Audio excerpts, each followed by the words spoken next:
think about the consolidation on both the distributor side and the manufacturer side, I think about the pre-negotiated programs that were what's before and what's going to be after. So in the marketing groups, you have all the negotiated terms that you had, you know, with the manufacturers, and then there's a consolidation there. What happens to that? On the distributor side, there's negotiations and contracts directly with the manufacturer. Now if that distributor consolidates, what happens to that relationship and what's going to go on? And I think those areas, I think that's a big concern in trying to understand what does that future look like. Well, I mean, this whole thing, and this I think goes to the complexity of the relationship where you've got one big account and there's a spot pricing involved and everything's all complicated and it goes both ways to your point. So when there's an acquisition or a consolidation event, is everything up for grabs all over again? I mean, how does that actually play out? I mean, I think there's opportunities there. I mean, you know, the company that wasn't part of the acquisition, you know, the competitor, I mean, they start getting nervous. Oh, well, they're not going to leverage this, and they're going to go after you. So maybe I'm going to lose some of that business. So there's an opportunity. Maybe you ought to be going to negotiate with a competitor. So, well, gosh, if I stay with you, not go and get leveraged out, is there worth something to me? So, I mean, I think there's opportunity. Every time there's a change, it's an opportunity. It's how you look at it, so, and how you analyze it. So, I don't know. I think there's a lot of opportunity every time there's a change, and you just need to figure out the best way to capitalize on it.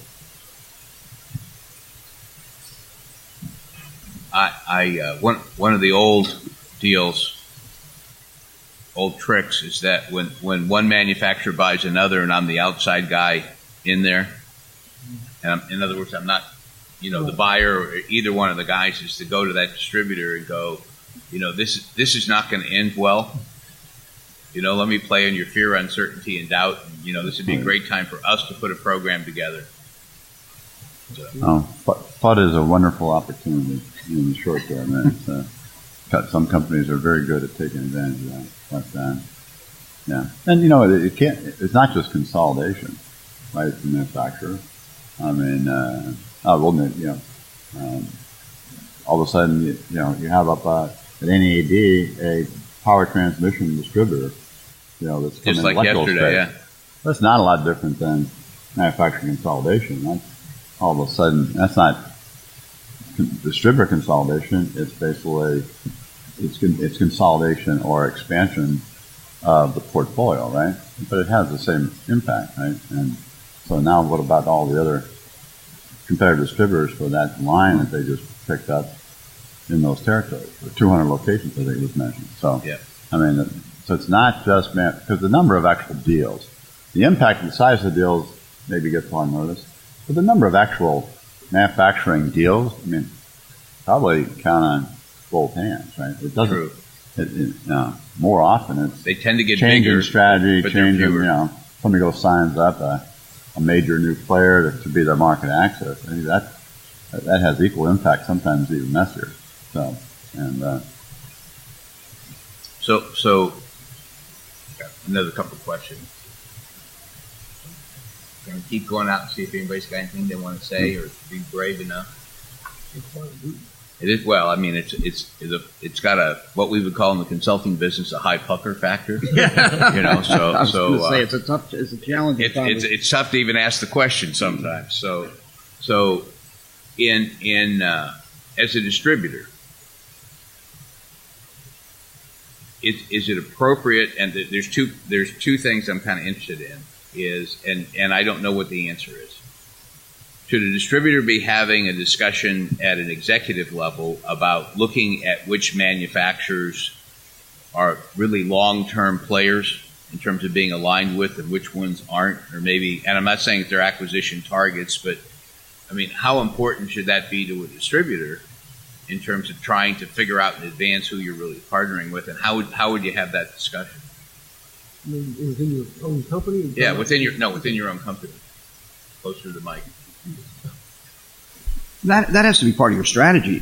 You know, you're not manufacturing; you're going out and buying product, and from a manufacturer, so that you can go together, help each other in the marketplace. So, I think part of your strategy has to be who am I going to align with, and part of that thought has to be what's going to happen if they get acquired, or what's going to happen if they start acquiring people. And we had those conversations every day. So you certainly have to. You can't do it alone. You can't go it alone. I agree with you. I mean, we have those kind of conversations. And to your point, to multiple, all our store managers talk as well. My area is good. My area is they're bad. And so you have to have those conversations. And none of us are that smart. So we have to pool our collective resources. So I think you're constantly talking about those things. And even if there's not a consolidation, you're still talking about those manufacturers, about who's doing the right things, who's not, and I think you're constantly having those upper level discussions, and even having with other distributors. I mean, that's one of the nice things about NAED and these other things. You're talking to other distributors and find out, well, gosh, Bob, how do you think about such and such? I mean, to me, some of the best part of the meeting is not the meeting content; it's the sidebar content, sitting at the bar and like you're talking with your beers. Well, that's where most of the content's coming. Absolutely, Yeah. I mean, because that's the unofficial part. People don't have to be quite so careful. Yeah. Well, I think the other thing too, just to have a hedge, is make sure you know who the competitors are in the market and which ones, if you had to make a change, you would prefer to. You may not have a good relationship with them, but if all of a sudden you find yourself in a situation where you're thinking that you need to make a change, or don't be the first time to have that. At least get to know them casually or whatever. I mean, you should know your competition anyway, pretty intimately. So that's always a good hedge. Chances are, if you have to make a change, somebody on the other side has to make a change as well. And hopefully you can get together fairly quickly and try to make that work. I don't think this is something we should that we should fear, that we should go to bed at night saying what's going to happen if all this consolidation goes on, because like I said, it's going to continue to happen. I think what we have to do is figure out how to do it better. How do we communicate better? It hits everybody. And just to do a deal because I'm going to get bigger, or it's going to help my revenue, or it's going to move my stock price. Chances are it may in the short term, but in the long term it may not. I've talked to manufacturers, and one of the things that comes out when manufacturers start doing this is the distributors start sitting there and saying, okay, what about their competition? Now, who do you think they're going to align with? What are they going to do? And I've talked to some of them, and they'll say, you know what? I'm not going to do anything because I don't have to.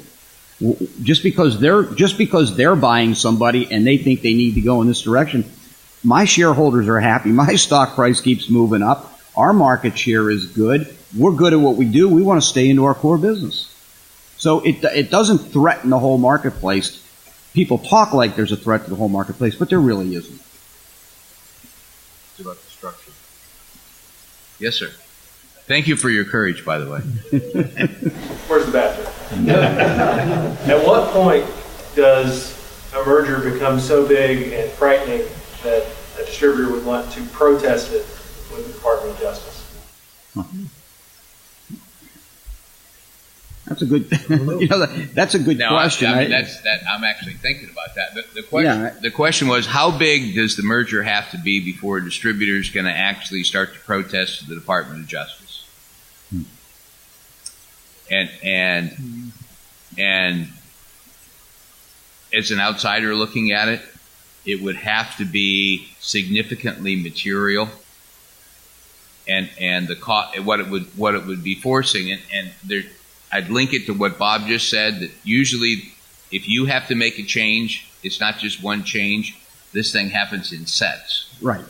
And if the cost to change creates so much uncertainty and risk that I may not be able to come back,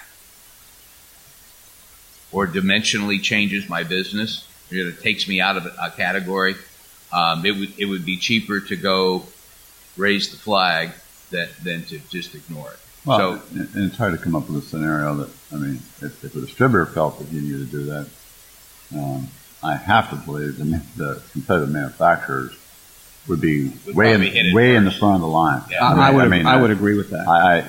They're the ones who are because if you're a national global distributor, you might have the ability to do it, but it's going to be the other manufacturers. Actually, the DOJ themselves, even without anybody raising the issue, puts a lot more scrutiny on deals today, and it's all driven by share. It's all, is it going to be basically, restrict competition? So, I think that'd be unique. I can't think of one. I can only think of one that I can remember, and it was, because I'm not going to get into the names, it was a number of years ago, and a manufacturer was going after another manufacturer, and it was stopped in France, not in this country, where they felt that it would give dominance to one of the manufacturers if they were able to do that. And now, since then, something has happened with both those manufacturers, so it never really came to be. It would have been a great marriage, but it didn't happen, and they both went other directions. But that's the only time I've seen it. I've seen it happen. Maybe if the industry consolidates, like the electronics industry or the pharmaceutical industry, but this is a pretty fragmented industry from a manufacturer perspective, from a distributor perspective. Nobody really has a lot of dominance, and I think until that happens, I don't think that's something we'd really have to be concerned about or worried about, or hopes that somebody would step in and squelch this one because we don't like it. Or I think they're looked at pretty tightly. So. And I don't think in the long term, and this goes back to Bill's early question about the future and consolidation. The reason electronics consolidated was because the customers consolidated. It's primarily an OEM business, and you had huge customer consolidation. Rockwell, the early Rockwell, Boeing, IBM, AT&T, all these other guys. And so the channel becomes a reflection of the customer base. And if you look at the electrical industry, and not necessarily power gen or even power distribution, but if you talk about sort of the last piece of the node in terms of how it gets consumed, that is highly fragmented. And we will always, to some extent, be a reflection of our customer base, which is highly fragmented. Just the dynamics, because the interesting thing about this is that when you get all the way out to the end user, this industry is very much a local industry. Mm-hmm. We have global players, but it's a local industry. Well, and I'm sure there's been some overlap, but if you look at a lot of the transactions the last 4 or 5 years, it's not so much been basically the manufacturers aren't buying other manufacturers in the same market with the same product. They're basically they're buying additional product lines, mm-hmm. and so that doesn't cause an antitrust problem because they're not consolidating in a commodity type. And there's fairly not that many commodity types that have just enough share amongst two players that would get over the threshold that would be concerning. So most of it's diversification, not necessarily just scale in the commodity. Now that's not true. A lot of times somebody may have scale outside of North America and want to buy into North America to get North American market position. Yeah, there's some very strong imbalances globally. No, Other questions? Yes, sir. I think the most interesting thing I see from someone that kind of looks at all the industries as a whole is just the emergence of technologies, and I think that's what's bringing command. I mean, I've been watching and waiting for the day for the commands and the motions and the applieds to kind of start to move into this space. It's going to be interesting to see, in my perspective, where the manufacturer draws that line. Right now it just seems to be divides between the PLC and the drive. But as those technologies merge, how do manufacturers decide? But, guys like command, motion, I used to be on the PTDA side, they've been doing applied systems, they've been doing some automation for a number of years. They haven't made a big footprint as a distributor. So they probably have been in that market for longer, but just kind of below the radar screen. But I agree with you. I mean, actually, a long history in the drive business, you could argue over is a drive a PT component or is it an automation component, right? And it's, it naturally kind of brings people together. Yeah, that's a good comment. And the threat really to the distributors is the world is changing, and if you're not going to change, you're going to be irrelevant, and you better do something. Okay, and that doesn't mean you have to buy somebody to get bigger. You've got to move where the world is moving. because life is not going to be the same as it was 15 years ago.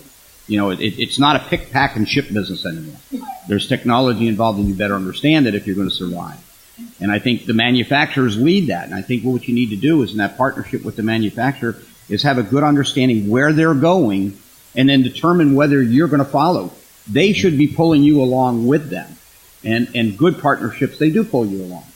And I think that's what you have to work on. But a lot of distributors just don't want to change. And that's why they put their business up for sale, because, you know, the technology's passed me by. I've got to move it out so that somebody else can move in and keep this moving.